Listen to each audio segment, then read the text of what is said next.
নমস্কার, আমি পল্লবী। পল্লবী সারাদিনে তোমাদের স্বাগত। আজকে নতুন দিনে একটা নতুন ভিডিও নিয়ে তোমাদের সামনে আমি পল্লবী। সকালটা একটু সুন্দরভাবে শুরু হলে সারাটা দিনও খুব সুন্দরভাবেই শুরু হয়। তাই জীবনে নতুন নতুন কিছু আহ, শুরু করছি যেগুলো নিজেকে হেলদি রাখতে সাহায্য করবে। এখানে মেথি আর জোয়ান ভেজানো আছে, যেটা বিশেষ করে ফ্যাট লস তো বটেই, তার থেকে বড় কথা হজম শক্তিটা বাড়ায়। বা বেলি ফ্যাট যাদের আছে আফটার প্রেগন্যান্সি, বা মেয়েদের যে হরমোনাল প্রবলেমগুলো হয় সেগুলো অনেকটা হেল্প করে, কমাতে হেল্প করে। আর তার সঙ্গে আমন্ড বাদাম, এটাও নতুন শুরু করেছি। আমি খুব একটা বাদাম ফল এগুলো খেতে পছন্দ করি না, কিন্তু একটু একটু করে শুরু তো করতেই হবে, কারণ হেলদি লাইফস্টাইল আমাদেরকে নিজেদের জীবনের মধ্যে আনতেই হবে। তো যাই হোক, শুরু করলাম আজকে সকালটা একটু এনার্জি নিয়ে, পজিটিভ এনার্জি নিয়ে। মাছটা প্রথমেই ধুয়ে নুন হলুদ মাখিয়ে নিলাম। আহ, চালটা তোমরা দেখতেই পেলে ভীষণ নোংরা। একটু ভিজিয়ে না রাখলে না, ওই ধুলোগুলোই অ্যাকচুয়ালি আমাদের পেটে যায়। তো সেই জন্য ওটা চালটাকে একটু ভিজিয়ে রেখে দিলাম, যাতে ওপরের ধুলোটা কিছুটা হলেও, মানে ওপরের যে পাউডারগুলো থাকে সেগুলো অনেকটাই বেরিয়ে যায়।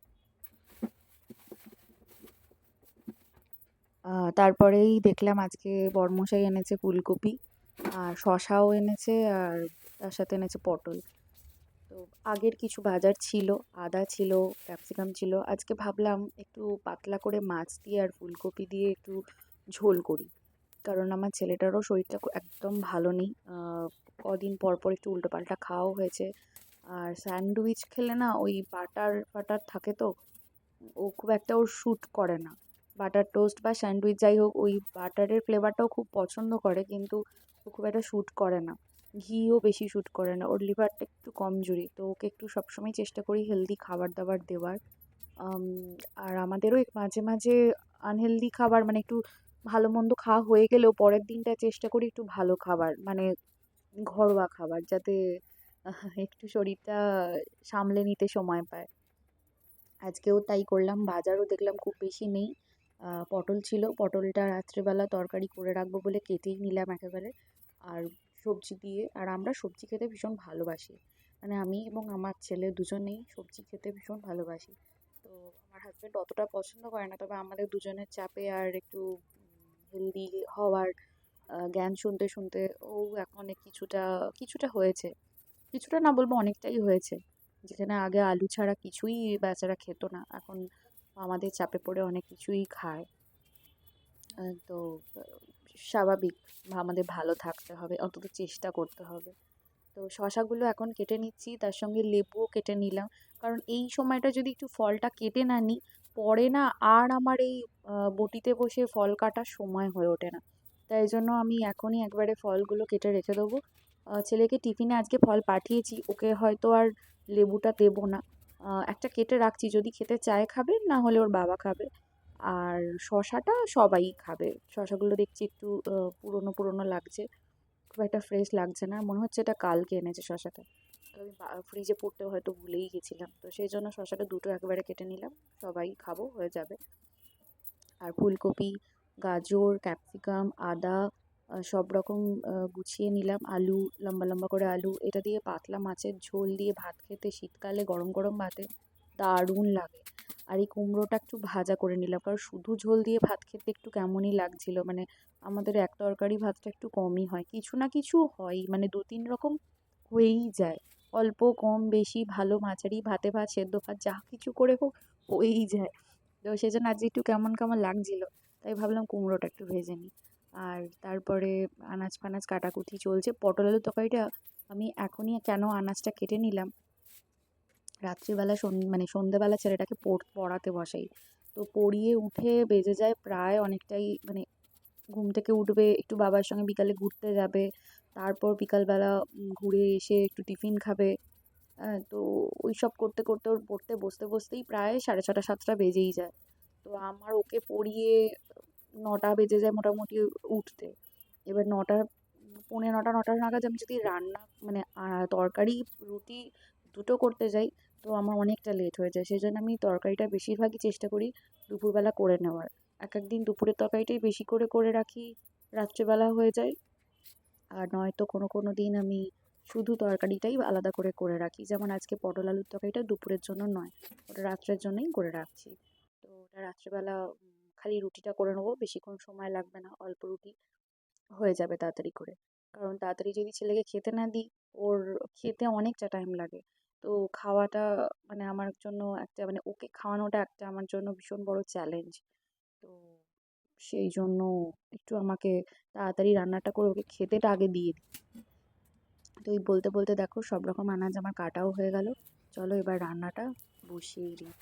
আমি যখনই আনাজ কাটতে বসি সঙ্গে একটা প্লাস্টিক বা খবরের কাগজ কিছু একটা পেতেই বসি। কারণ এই আনাজগুলো যদি আমি মেঝেতে কাটি, আনাজের খোলাগুলো, এই খোলাগুলো আমার ছেলে আসার পর মোটামুটি এদিক ওদিক আর কি ফুটবল খেলার মতো ছোড়াছুড়ি হবে। তো সেই জন্য আমি একেবারে আর বরাবরই এটা করি, শুধু ছেলে বলেও না, আমি বরাবরই এটা আমার অভ্যেস যে আনাজটা কোনো একটা প্যাকেটে বা খবরের কাগজে কেটে রাখলাম, দিয়ে একেবারে ডাস্টবিনে ফেলে দেবো। আর এই দেখো চালটা ভিজিয়ে রেখেছিলাম, কতটা ঘোলাটে জল।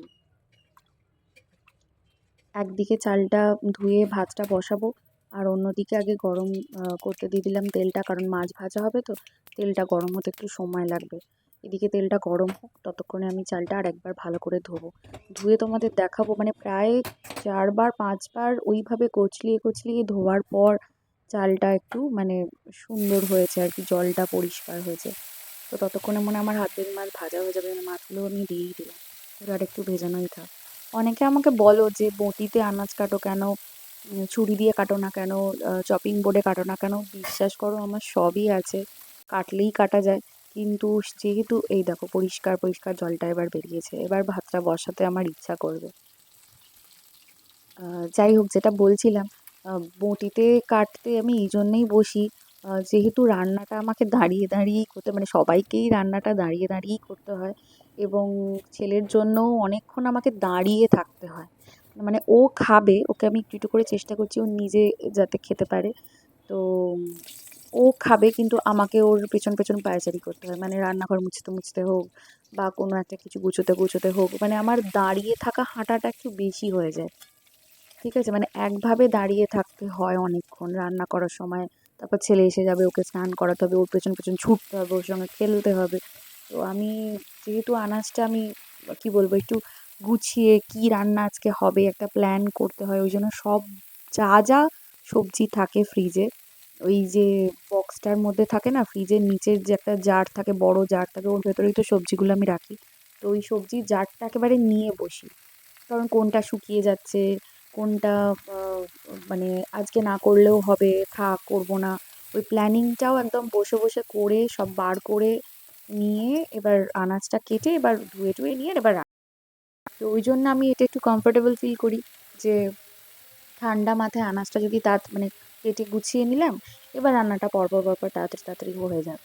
তো ওই জন্য আমি বঁটিতে কাটি। আর যেহেতু আগে মানে আমি বিয়ের আগেও রান্না বান্না করতাম, খুব খুব তখন মানে পাকা হাত ছিল না, কিন্তু রান্নার প্রতি ন্যাকটা ছিল। আর রান্না করতে আমি বরাবর খুব ভীষণ ভালোবাসি, আর ঘরোয়া রান্না আমার বেশি ভালো লাগে।